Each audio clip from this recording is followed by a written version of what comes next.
Chingu, c'est Sam du blog samdrama.fr. Aujourd'hui je vous retrouve pour vous parler de The Eternal Love, qui est un drama chinois. C'est pas forcément un drama que j'avais prévu de voir à la base, je crois que je l'avais trouvé sur Viki et je m'étais dit oh. Et je l'avais commencé et au premier épisode, mes premières impressions étaient pas terribles du tout, mais genre pas terribles du tout. À un moment donné, l'héroïne elle tombe d'un mur et elle atterrit sur de l'herbe. Mais pas de l'herbe comme vous pensez, non, de l'herbe synthétique, mais pas de l'herbe synthétique comme vous pensez, de l'herbe synthétique où tu vois les raccords d'herbe. Et j'étais là, c'est une blague. Et déjà, tu te disais niveau décor, nos budgets les gars. Bon, passons, on continue. Et là, qu'est-ce qu'ils me font?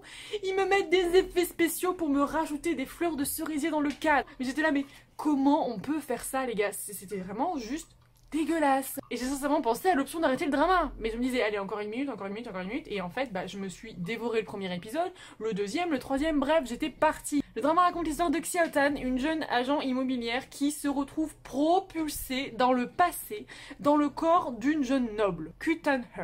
Et les deux vont devoir se partager ce corps en commun, rendant leur vie mais hyper compliquée parce qu'elles n'ont pas du tout le même caractère. Que dans un premier temps, elle va carrément donner l'impression aux autres qu'elle est bipolaire, surtout qu'elle doit épouser le 8e prince et celui-ci, il la trouve un peu bizarre. Et les voyages temporels, moi c'est vraiment un truc que j'adore. Je trouve que c'est des scénarios qui fonctionnent vraiment bien parce que tu allies moderne et présent avec des héroïnes en général qui ont beaucoup de caractère, ce qui à l'époque fait un petit peu peur aux hommes qui n'ont pas l'habitude. Et notre héroïne va vraiment venir bouleverser la triste vie de Qiu Tan He qui a une famille abominable. Hein. C'est une jeune femme qui a beaucoup de caractère, qui a un grand sens de la justice, qui ne se laisse jamais faire et qui décide de faire ce qu'elle pense être bien. Et elle m'a fait vraiment beaucoup rire parce que elle arrive dans une époque où les hommes ont plusieurs femmes et elle est là en mode allons. Il en est hors de question. C'est vraiment un personnage qui apporte une bouffée d'air frais et de renouveau au drama, ça fait trop du bien.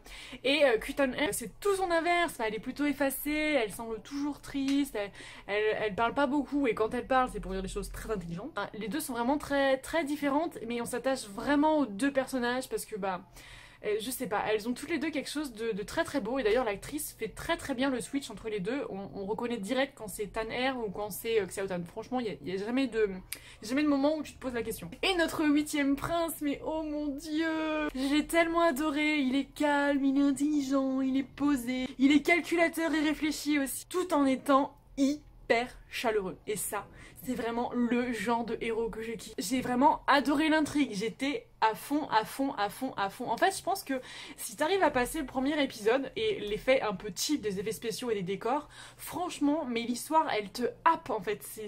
C'est vraiment génial. La romance, vraiment, c'est l'énorme point fort de ce drama.